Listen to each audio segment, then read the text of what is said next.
visi Pengadilan Tinggi DKI Jakarta, yaitu mewujudkan Pengadilan Tinggi DKI Jakarta yang agung. Diharapkan dapat mendorong tercapainya visi dan misi serta cetak biru pembaruan peradilan 2010-2035 Mahkamah Agung Republik Indonesia.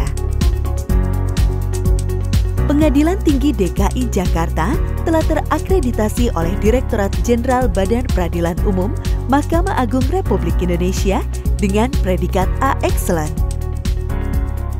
Assalamualaikum warahmatullahi wabarakatuh. Saya Ketua Pengadilan Tinggi DKI Jakarta akan menyampaikan presentasi singkat tentang Pengadilan Tinggi DKI Jakarta dalam mempersiapkan diri untuk menuju wilayah birokrasi bersih dan melayani.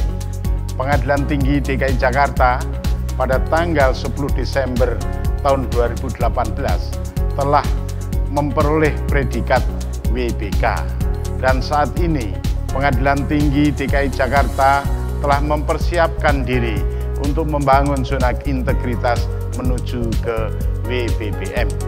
Pengadilan Tinggi DKI Jakarta dengan dukungan personil sebanyak 127 orang, terdiri dari Hakim Tinggi sebanyak 32 orang, Hakim ad hoc tipikor sebanyak 6 orang, Hakim Justisial sebanyak 11 orang, pejabat struktural sebanyak 11 orang, dan panitera pengganti sebanyak 48 orang, dan pegawai sebanyak 19 orang.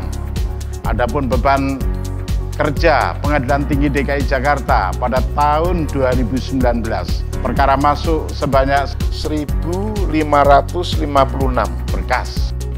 Dalam hal penyelesaian perkara, Pengadilan Tinggi telah dapat memutus perkara pidana sebanyak 492 berkas, perkara perdata sebanyak 819 berkas, perkara tindak pidana korupsi sebanyak 48 berkas, perkara anak sebanyak 19 berkas.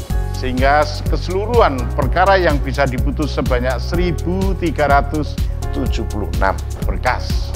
Mengenai dukungan anggaran Pengadilan Tinggi DKI Jakarta pada tahun 2019, Pengadilan Tinggi DKI Jakarta telah mendapat anggaran dari DIPA 01 BUA sebanyak 41 miliar lebih, dan pada tahun 2018 anggaran DIPA 01 BUA sebanyak 39 miliar lebih. Dalam hal mempersiapkan diri menuju wilayah birokrasi bersih dan melayani, Pengadilan Tinggi DKI Jakarta telah merencanakan 6 program kerja atau 6 area kerja yang terdiri dari area pertama adalah manajemen perubahan. Jadi di dalam manajemen perubahan, Pengadilan Tinggi DKI Jakarta telah melakukan perubahan secara signifikan, terutama menyangkut pola pikir, menyangkut budaya kerja, menyangkut etos kerja, dan perubahan-perubahan dengan membuat pedoman mekanisme pemilihan role model dan agen perubahan. Area kedua, penataan tata laksana. Antara lain, Pengadilan Tinggi DKI Jakarta telah melakukan pengukuran kinerja melalui SIPP, SIKEP, MONEF, pelayanan publik. Dan di dalam SIPP ini dapat mengukur kinerja para hakim, para PP secara individu. Dan selanjutnya juga melakukan keterbukaan informasi publik, bahwa Pengadilan Tinggi DKI Jakarta telah membuka informasi pada masyarakat, yaitu melalui YouTube, website, direktori putusan, dan lain-lainnya. Area ketiga, penataan sistem manajemen SDM. Dalam hal ini, Pengadilan Tinggi DKI Jakarta antara lain telah membuat pola mutasi internal dan membuat pedoman mutasi internal, dan melakukan monitoring dan evaluasi mutasi internal. Dengan sistem ini, maka pimpinan dapat dengan mudah memonitor atau kinerja aparatur peradilan. Area keempat, peningkatan akuntabilitas. Di sini terdapat keterlibatan pimpinan dalam penyusunan sakip dan juga keterlibatan pimpinan dalam penyusunan anggaran. Hal ini ditindaklanjuti dengan melalui RKT dan ini akan berdampak langsung pada pelaksanaan tupoksi secara tepat dan cepat. Area 5, penguatan pengawasan. Pengadilan Tinggi DKI Jakarta antara lain telah membuat pengendalian gratifikasi, membuat laporan pengendalian gratifikasi, dan menyediakan formulir pelaporan gratifikasi.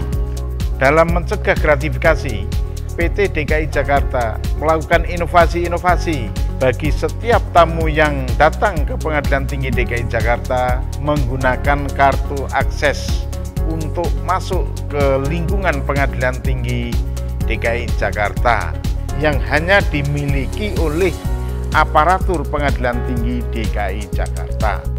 Dan area 6, peningkatan pelayanan publik.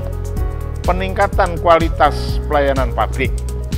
Di dalam hal ini, Pengadilan Tinggi DKI Jakarta melakukan langkah-langkah yaitu perubahan PTSP yang semula PTSP Pengadilan Tinggi DKI Jakarta kecil dan sempit, dan sekarang Pengadilan Tinggi DKI Jakarta sudah melakukan perubahan PTSP dan juga melakukan pelayanan drive-thru. Dan selanjutnya Pengadilan Tinggi Jakarta juga membuat inovasi adanya juru pemandu tamu. Jadi bagi setiap tamu yang akan masuk ke lingkungan Pengadilan Tinggi DKI Jakarta, di depan pintu sudah ditunggu oleh petugas. Hal ini untuk memberikan kemudahan bagi tamu untuk mendapatkan pelayanan, sehingga tamu tidak akan mengalami kesulitan apapun dalam memasuki lingkungan Pengadilan Tinggi DKI Jakarta. Sebagai hasil pembangunan zona integritas, Pengadilan Tinggi DKI Jakarta telah mendapat nilai indeks kepuasan masyarakat sebesar 87,39 dan indeks persepsi korupsi mendapat nilai 3,93, sehingga Pengadilan Tinggi DKI Jakarta bebas dari korupsi. Terima kasih. Demikian penyampaian saya. Billahi taufik wal hidayah. Wassalamualaikum warahmatullahi wabarakatuh. Pengadilan Tinggi DKI Jakarta telah menyiapkan ruang tamu terbuka dalam wilayah area hijau, di mana area merah tidak diperuntukkan untuk pencari keadilan. Mahkamah Agung sudah menerapkan e-court dan litigation yang saat ini dibutuhkan oleh calon-calon advokat. Pelayanan profesional dibutuhkan oleh calon-calon advokat yang saat ini sudah didapatkan dari Pengadilan Tinggi DKI. Sekian dari saya, terima kasih. Saya melihat Pengadilan Tinggi DKI Jakarta dalam pelayanan kepada masyarakat maupun kepada organisasi telah sangat baik dan maju begitu pesat. Apalagi sekarang adanya e-court, dengan sistem e-court semua bisa terlayani dengan baik. Mudah-mudahan Pengadilan Tinggi DKI Jakarta akan selalu memberikan pelayanan yang terbaik dan semakin maju. Layanan drive-thru merupakan salah satu inovasi dari Pengadilan Tinggi DKI Jakarta dalam rangka mewujudkan wilayah birokrasi bersih melayani. Dengan adanya reformasi peradilan yang ditetapkan oleh Mahkamah Agung Republik Indonesia, maka Pengadilan Tinggi DKI Jakarta memiliki moto Smart, Santun, Melayani, Adil, Responsif, dan Terukur.